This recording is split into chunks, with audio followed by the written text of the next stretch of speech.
Today's task is we are going to be doing some maintenance on the Continental GT 650. This is a chain drive bike and I've had it for 5 years now, and I've just been giving it a service with new brake pads and oil and filter and all that stuff. The chain has been making some noises, and I think what's happened is concrete dust has got into the o-rings of the chain and it's made it go stiff. So as it's going round on the front sprocket, you can hear it clunking, as obviously the links aren't moving properly. This is the second chain I've had on this bike in the time I've had it. So I've decided to scrap the chain and I'm going to put a belt conversion on it, which is a bit unusual, but it means I'll never have to do, chain maintenance again, which will be nice. So at the start of this process, first thing you need to do is remove the cover over the front sprocket, which also means removing the gear shifter. So I've taken out the 3 Allen key bolts on the cover, and I'm just about to undo the loosening nut, which is a small nut on the bottom of this lever. I've also marked the position of neutral. So gear shift lever bolt is now undone and gear shift lever slid off, and this means that this plate is now clear, which we can now see the front sprocket. Obviously we're going to be removing this locking nut. We're also going to be removing the swing arm, undoing the suspension and taking the rear hub off and taking the rear brakes out. Everything will be cleaned and then put back together with the new system. Okay, so the next little task I've done is I've just taken a punch into this little hole here, and with a hammer gently knocked out the pin that holds the brake pads in place, which is this one here with a little hole in it. The little hole has got an R clip, so you just pull the R clip out first and then punch the pin through, and then you can easily pull the brake pads out. Obviously they need to be out before I can take the rear wheel off. I've undone the adjustment nuts on both sides, and I've also undone the axle nut, and with a 30mm socket I've undone the front socket nut as well, because that's all going to come off. Okay, so next step, I've undone the axle nut and I am pushing the axle through to remove the rear wheel.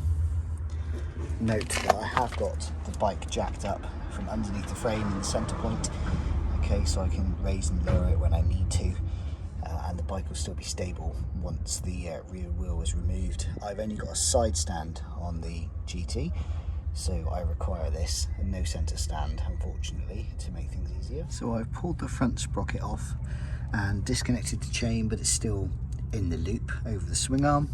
Okay, and this is part of what we're going to be doing today, is removing the swing arm so that we can loop the belt drive over the front sprocket, which will be a front pulley now, okay, and remove the old chain. Unlike a chain, you can't split a belt. It doesn't have a split link, it doesn't come apart. So with the front sprocket removed like that, the chain's gone loose, and as you can see, the rear wheel is now free to come out away from the brake caliper, and we can drop the chain and remove this centerpiece which has got our sprocket on, because we're going to want to undo all of these nuts on the back to put our belt drive on the back. While the wheel's off, I'm going to be doing some cleaning because it's in a right state. This is one of the advantages of going to a belt. There won't be any more oil being flung up from the drivetrain and making your lovely wheels look like this. Let's put these rubber bits back in a second.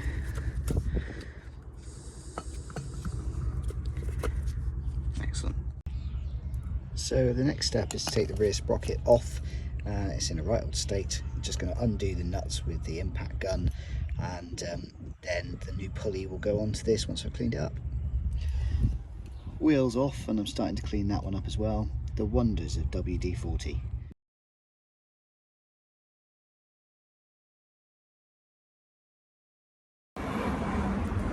Okay, so in removing the suspension bolt from here, I found that was a bit of a pig to do after removing the wheel. So we all make mistakes. I put the wheel back on with the axle bolt, and lowered the bike down onto the wheel, and that's enabled me now to loosen off that suspension coil.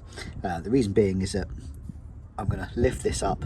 That will free up the brake lines off of the swing arm, and then I can remove the swing arm bolt, which is underneath a set of plastic covers. I've already undone it. Punch the swing arm bolt out and remove the swing arm completely, allowing me access to the chain and the front sprocket area. Might have been an idea to put some WD-40 onto those bolts a couple of days before, just to let them soak, because they were pretty tough. They're a 14mm, and I had to use a spanner because they're behind the pipes. You can't get a socket on it on this bike because they angle upwards. So they were a bit of a pig to get off, but we live, we learn. Okay, so the stage we're at now is I've just removed both bolts on the suspension arms at the bottom. To allow the bolt to actually remove, it's good to undo one of the exhaust carrier bolts. That allows you to push the exhaust slightly out of the way just to make clearance to get the bolt out. Everything's really tight, as you can imagine.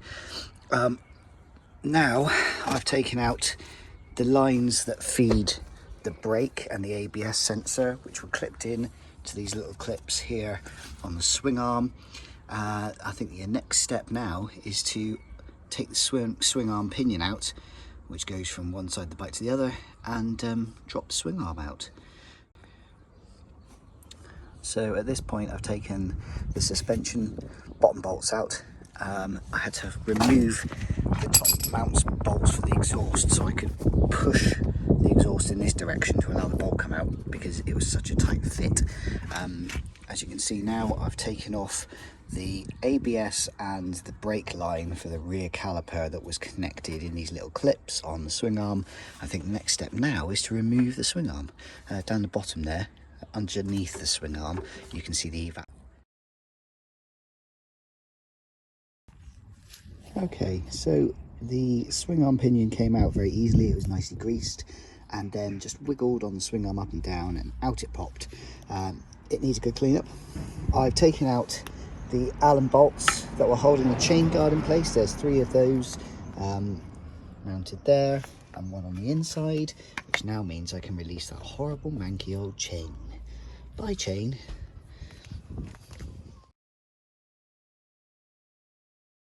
Okay, so the next thing we've got to do is remove the spacer off the front sprocket spline, which is this one here, because in the kit it's got one that you need to fit.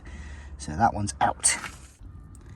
Okay, so I've put the new spacer on that came with the kit, push that into place into the rubber seal, and next it's to put on the front pulley, which replaces the front sprocket. And it even tells you which side needs to be inside, which is fantastic. Really nicely machined. Really hefty. There's a lot of weight to that. It's almost half a kilo, I'd reckon, if not a bit more. So,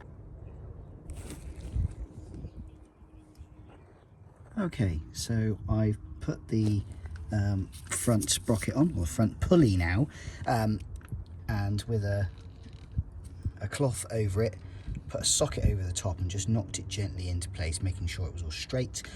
What now goes on is you've got this locking washer, and as you see, it's got teeth which matches up to the sprocket that's on there, or the spline that's on there, and then we've got our nut, and this will go on, and I'm going to use a ratchet gun in a second just to make sure that's in the right place and tightened up. So going well so far. So that's all tightened up now, ready to put the belt on. Okay, so I'm going to put the swing arm back in now. As you notice, the belt's rested over the top of it because I've got to make sure the belt goes in first and is then backed up by the swing arm, otherwise I can't get the belt in. Okay, the swing arm is back in, and as you can see, the belt is travelling through the right section. I have put the chain guard back on, but I'm really unsure whether that's going to fit. So we'll see how that goes. I might have to take that back off. Obviously, once the swing arm's gone back in, you need to grease the swing arm bolt and then do up the nut and washer on the other side. Okay, so next job is putting the rubbers back into the centre of the wheel. so that I can put the new drive pulley on top.